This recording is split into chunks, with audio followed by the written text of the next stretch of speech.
السلام علیکم ورحمۃ اللہ وبرکاتہ۔ پیارے دوستو، آج کے اس ویڈیو میں ہم بات کریں گے ایک عجیب و غریب جنازے کے بارے میں۔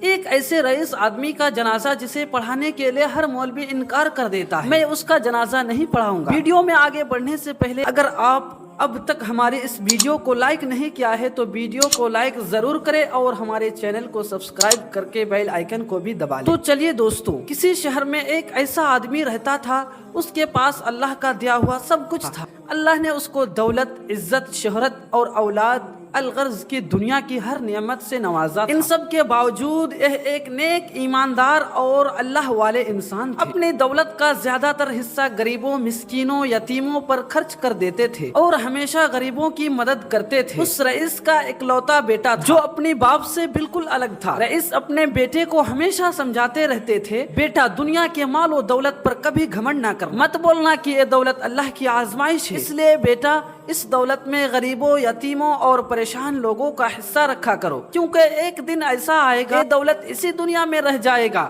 اور تیرے ساتھ جو چیز جائے گی وہ صرف تیرا کفن ہوگا۔ رئیس کا بیٹا دولت کو سب کچھ سمجھتا تھا، اس پر اپنے باپ کی باتوں کا کوئی اثر نہیں ہوتا تھا۔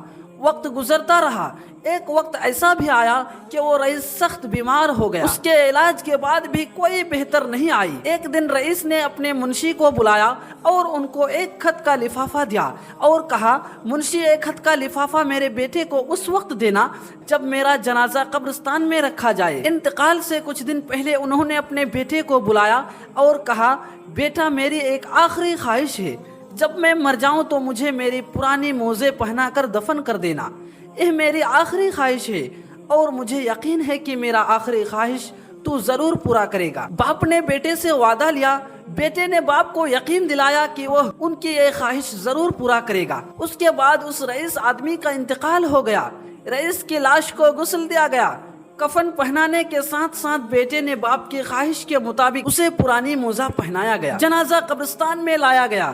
کافی تعداد میں لوگ جنازے پڑھنے کے لیے آئے ہوئے تھے۔ شہر کا بہترین مولوی ان کی نماز جنازہ پڑھانے آیا تھا، مگر جب معلوم ہوا کہ لاش کو موزے پہنائی گئی ہے تو مولوی نے نماز جنازہ پڑھانے سے انکار کر دیا اور اس کے بیٹے کو بلا کر کہا کہ یہ شریعت کے خلاف ہے، شریعت اس بات کی اجازت نہیں دیتی، لہٰذا میت سے موزے اتارنے پڑیں گے۔ مگر بیٹے نے مولوی کی بات ماننے سے صاف انکار کر دیا۔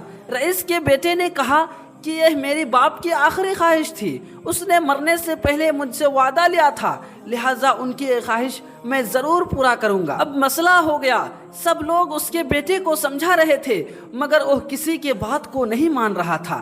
انہوں نے شہر کے بڑے بڑے علماء اکرام سے رابطہ کیا، ان کو پیسوں کی لالچ دے کر بھیجا کہ نماز جنازہ آ کر پڑھا دے، مگر شہر کے کسی بھی عالم نے اس کی یہ بات نہیں مانی۔ ہر ایک نے یہی کہا کہ یہ شریعت کے خلاف ہے، مردے کو کفن کے علاوہ کوئی اور چیز نہیں دی جا سکتی۔ قبرستان میں عوام اور علماء کرام کا ہجوم اکٹھا ہو گیا۔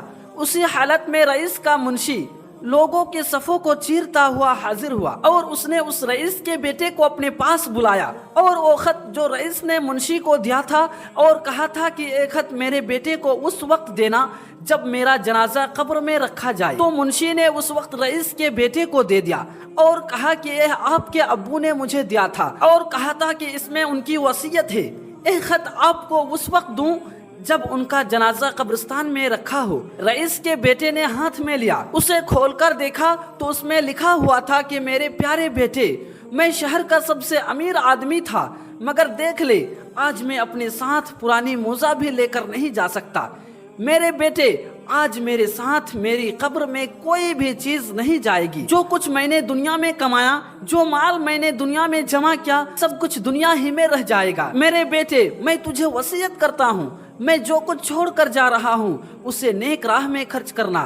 میرے بیٹے، دولت پر کبھی تکبر نہ کرنا، گھمنڈ نہ کرنا، کیونکہ دولت اسی دنیا میں رہ جائے گی۔ نماز جنازہ پڑھایا گیا اور اسے دفن کر دیا گیا۔ اس کے بعد اس کے بیٹے نے بھی باپ کی طرح کام کیا، اس نے اپنے مال کا زیادہ تر حصہ غریبوں، یتیموں اور مسکینوں میں خیرات کر دیا اور ایک اچھی زندگی گزارنے لگا۔ تو دوستو، کچھ واقعات بس اور کچھ کہانیاں گزر جاتے ہیں لیکن انسان کے لیے کافی سبق چھوڑ جاتے ہیں۔ سچ ہے، جب انسان مرتا ہے